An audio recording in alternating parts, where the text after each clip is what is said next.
yang kita nak bincangkan di sini tentang isu ini, yang pertama sekali kita kena faham ialah apakah yang mewajibkan mandi, dan mewajibkan mandi itu antaranya adalah nifas dan juga wiladah. Apa beza nifas dengan wiladah? Mungkin ada orang akan tanya. Nifas ni kerana melahirkan anak, wiladah ni darah yang keluar selepas melahirkan anak. Itu pandangan mazhab Imam Syafi'i dan beberapa pandangan di kalangan para ulama yang muktabar yang kita sebutkan itu.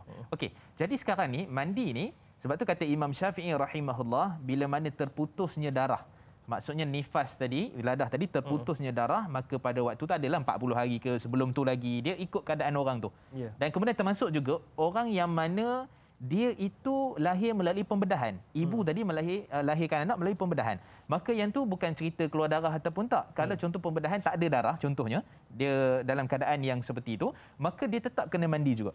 Mandi juga dipanggil mandi nifas ataupun wiladah. So, dua keadaan. Satu bersalin biasa, satu bersalin dalam keadaan pembedahan, maka fatwa dan sebagainya menyatakan wajib untuk dia mandi pada kedua-dua keadaan itu. Walaupun darah mungkin tak keluar. Dia bukan isu tengok darah dah, isu kerana bersalin itu. Kerana nifas itu, kerana wiladah itu sendiri. Okey, kemudian juga kita sebutkan di sini banyaklah hujah-hujah di kalangan para ulama, antara yang disebut oleh Imam Syafi'i dan sebagainya, maka dia punya tata caranya itu sama saja macam mandi junub. So kaedahnya tu dia niat, baca bismillah, niat tu mandi nifas lah.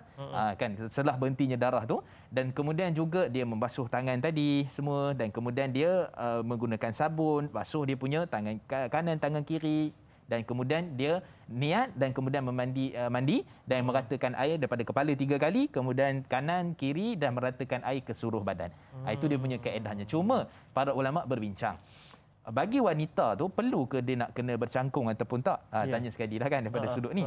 Jadi kita kata secara umumnya Imam Nawawi dan ulama-ulama lain menyatakan harus, maksudnya boleh untuk bercangkung sebab dah berkahwin lah. Jadi pada waktu tu cuma jangan memasukkan air dan sebagainya, punyalah nak cuci dan sebagainya sampai ke dalam. Sebab kita dah bincang dulu isu tentang lafaz di luar ni, kita ada yang dipanggil di luar, bibir luar bagi kemaluan bagi wanita dipanggil majora dan juga minora. So majora minora ni cukup bahagian luar saja. So bahagian luar itu sudah cukup, tak perlu untuk dimasuk dalam dan sebagainya, kerana itu daripada sudut kesihatannya, daripada sudut klinikal dan sebagainya pun tidak elok untuk perkara itu. So mandi macam biasa, kaedahnya macam biasa, dan kemudian niatnya adalah mandi kerana nifas ataupun wiladah. Janganlah terlalu hulu berlebihan pula, Ustaz, sehingga memudaratkan kesihatan pula, Ustaz.